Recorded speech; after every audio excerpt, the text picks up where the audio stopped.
एक गांव में सुरेश और रमेश नाम के दो भाई अपने बूढ़े पिता के साथ एक ही घर में रहते थे।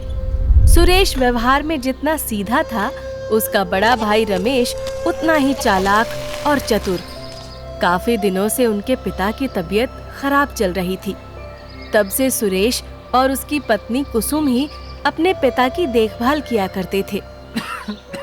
पिताजी, मैं डॉक्टर को बुला कर लाता हूँ। मुझे आपकी तबीयत आज कुछ ज्यादा ही खराब लग रही है।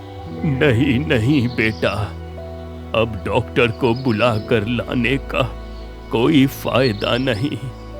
लगता है अब ऊपर वाले का बुलावा आ गया है। ऐसा मत बोलो पिताजी, आप पहले जैसे बिल्कुल ठीक हो जाओगे। मैं अभी डॉक्टर को बुला कर लाता हूँ। सुरेश कमरे से बाहर जा ही रहा होता है कि तभी सामने रमेश और उसकी पत्नी सोनिया कमरे में आते हैं। पिताजी, मुझे आपसे बहुत जरूरी बात करनी है। वो जो हमारा खेत है, उनका आप आज बंटवारा कर देते तो ठीक रहता। मतलब पता तो होना चाहिए ना कि किसके हिस्से में कितना आएगा। भैया, आप कैसी बातें कर रहे हो? पिताजी की तबीयत इतनी खराब है और आपको बंटवारे की पड़ी है। मुझे तो आज शर्म आ रही है आपको अपना भैया कहते हुए। अच्छा, अब तेरी इतनी जुबान चलने लग गई है कि तू अपने बड़े भाई से ऊंची आवाज में बात करेगा? अरे अरे, तुम दोनों लड़ो मत। बेटा सुरेश, तुम्हारा बड़ा भाई ठीक ही तो कह रहा है। आज नहीं तो कल वो जमीन तुम दोनों के नाम ही तो होनी है। हमारे पास 20 बीघा जमीन है। वो तुम दोनों आधी आधी जमीन आपस में बांट लेना। और सुरेश, अपने बड़े भाई रमेश की हर बात माना करो। तुम दोनों के बीच आगे से कभी झगड़ा नहीं होना चाहिए। सुरेश अपने पिता की बात मान लेता है और डॉक्टर को बुलाने घर से बाहर जा ही रहा होता है कि इतने में सुरेश के पिता दम तोड़ देते हैं। सुरेश और उसकी पत्नी कुसुम ये देखकर खूब रोते हैं और दूसरी तरफ रमेश और उसकी पत्नी सोनिया की आंखों से आंसू की एक बूंद तक नहीं टपकती, बल्कि वो दोनों ये देखकर खुश थे। अपने पिता के अंतिम संस्कार के कुछ दिनों के बाद ही रमेश अपने भाई सुरेश के साथ जमीन का बंटवारा करने जाता है। देख सुरेश, मैंने ये लकीर खींच दी है। इस लकीर से उधर तेरी सारी जमीन और इस लकीर से इधर सारी मेरी जमीन। इस पर तू आराम से खेती करना। भैया, मगर ये तो बहुत कम है और ये जमीन तो बिल्कुल बंजर पड़ी है। इस पर खेती कैसे होगी? मुझे आपकी ये बात बिल्कुल भी सही नहीं लगी। तेरे सही लगने या बुरा लगने से कुछ नहीं होगा। तुझे पिताजी की बात याद है ना? तुझे अपने बड़े भाई की हर बात माननी है। और रही बात जमीन की, तो जमीन बंजर पड़ी है, उसको उपजाऊ भी तो बनाया जा सकता है। रमेश चालाकी से खेती की सारी जमीन अपने पास रख लेता है और जमीन के नाम पर एक छोटा सा बंजर टुकड़ा सुरेश के नाम कर देता है। आपके बड़े भाई आपके सीधेपन का कितना फायदा उठा रहे हैं। हम इस बंजर जमीन पर खेती कैसे करेंगे? कुसुम, तुम्हें तो याद है पिताजी आखिरी समय क्या कहकर गए थे कि मुझे अपने बड़े भाई की हर बात माननी है। भैया ने मुझे अपनी इसी बातों में फंसाकर मेरे से बात मनवा ली। बताओ, अब मैं क्या ही करता। आप कितने अच्छे इंसान हो, अपने पिताजी की बात रखने के लिए इतना कुछ कर रहे हो। और कुसुम, तुम चिंता मत करो, वो जमीन पर मैं काम करके उस जमीन को फिर से उपजाऊ बना दूंगा। ठीक है, इसमें मैं भी आपकी मदद करूंगी। अगले दिन सुरेश और कुसुम अपने खेत पर पहुंचते हैं। खेत की पूरी मिट्टी बंजर थी। सुरेश और कुसुम मिलके खेत को जोतना शुरू करते हैं। पूरे दिन खेत में काम करने के बाद वो दोनों शाम को अपने घर लौट जाते हैं। अगले दिन सुरेश फिर से खेत जोतना शुरू करता है। सुरेश पानी के ट्यूबवेल से पूरे खेत में पानी आने का रास्ता बना देता है। पूरे खेत में पानी का रास्ता बनाने के बाद सुरेश ट्यूबवेल खोल देता है और पूरे खेत में पानी आने लगता है। फिर सुरेश बाजार से टमाटर के बीज खरीद कर लाता है और उन बीजों को सुरेश अपने खेत में जाकर बो देता है।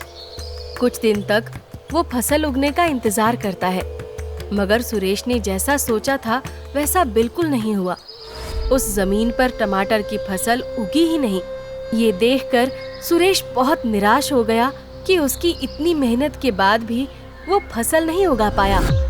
मैंने और तुमने खेत में कितनी मेहनत की थी, मगर उस जमीन पर फसल उगी ही नहीं। पता नहीं अब घर का गुजारा कैसे चलेगा। आप चिंता मत करो, भगवान पर भरोसा रखो, वो सब ठीक कर देंगे। हम एक और बार कोशिश करेंगे और आप देखना, इस बार हमारी कोशिश जरूर रंग लाएगी। सुरेश खेत में काम कर रहा था। तभी गांव का एक आदमी दौड़ा दौड़ा सुरेश के पास आता है। अरे सुरेश भाई, जल्दी जल्दी चलो, भाभी की हालत बहुत खराब है। मगर हुआ क्या है, मुझे कुछ सही से बताएगा? भाभी छत पर कपड़े सुखा रही थी, तभी अचानक से उनका पैर फिसल गया और वो छत से गिर गई। हम सबने मिलकर उन्हें गांव के अस्पताल में भर्ती करा दिया है। ये सुनकर सुरेश घबरा जाता है और तुरंत अस्पताल पहुंचता है। डॉक्टर, क्या हुआ मेरी पत्नी को? वो ठीक तो हो जाएगी ना? सर पर चोट लगने की वजह से उनका काफी खून बह चुका है और चोट भी काफी गहरी है।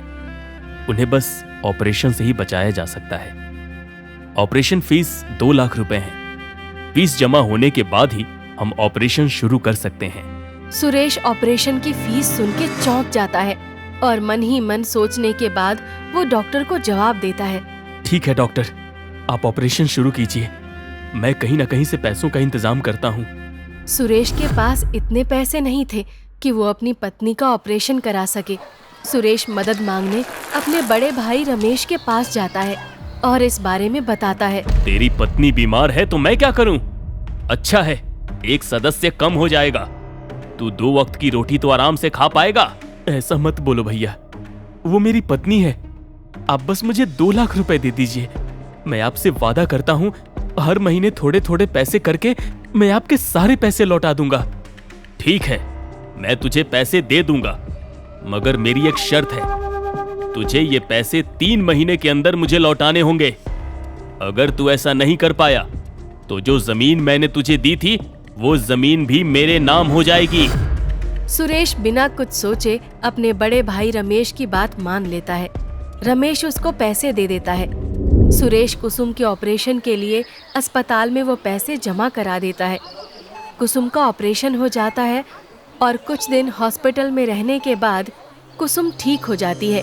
सुरेश उसे घर ले आता है। कुसुम तो ठीक हो गई थी, मगर सुरेश की असली चिंता तो अब शुरू हुई थी, क्योंकि 3 महीने में से 1 महीना बीत चुका था। एक दिन सुरेश खेत के लिए घर से निकल रहा था कि तभी पीछे से उसे कुसुम आवाज देती है। सुनिए जी, पिताजी का कमरा साफ करते हुए मुझे उनके बक्से में से ये थैला मिला है। इस थैले में टमाटर के बीज हैं, आप इनको खेतों में जाकर बो देना। सुरेश कुसुम से टमाटर के बीज लेता है और खेत में जाकर उन बीजों को बो देता है। बीज बोने के बाद वो घर लौट आता है। अगले दिन जब सुरेश अपने खेत में पहुंचता है तो उसकी आंखें खुली की खुली रह जाती हैं। उसके खेत में टमाटर की फसल लहरा रही थी। ये देखकर सुरेश को अपनी आंखों पर विश्वास नहीं हुआ।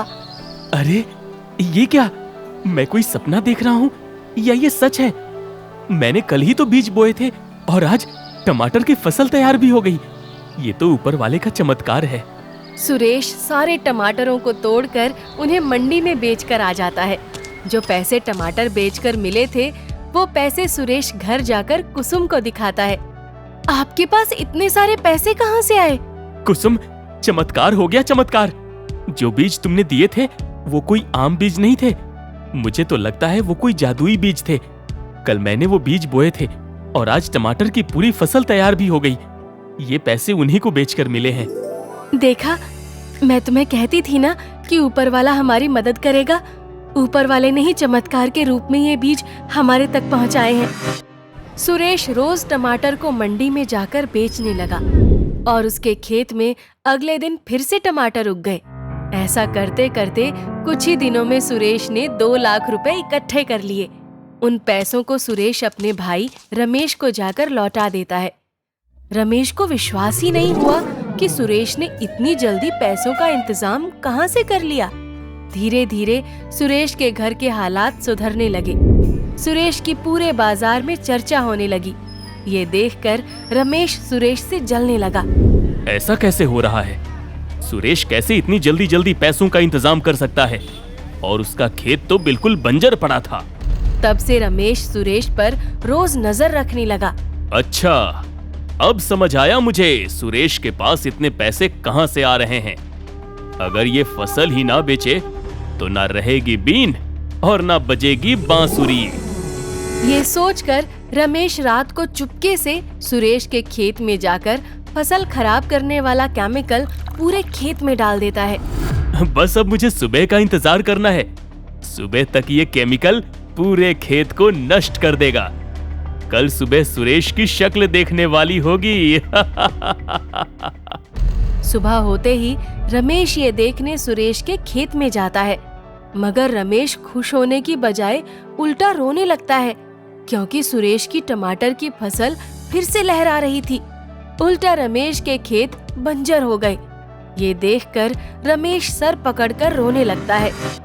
तो इस कहानी से हमें सीख मिलती है कि अगर हम किसी के बारे में बुरा सोचते हैं तो हमारे साथ भी एक दिन बुरा जरूर होगा।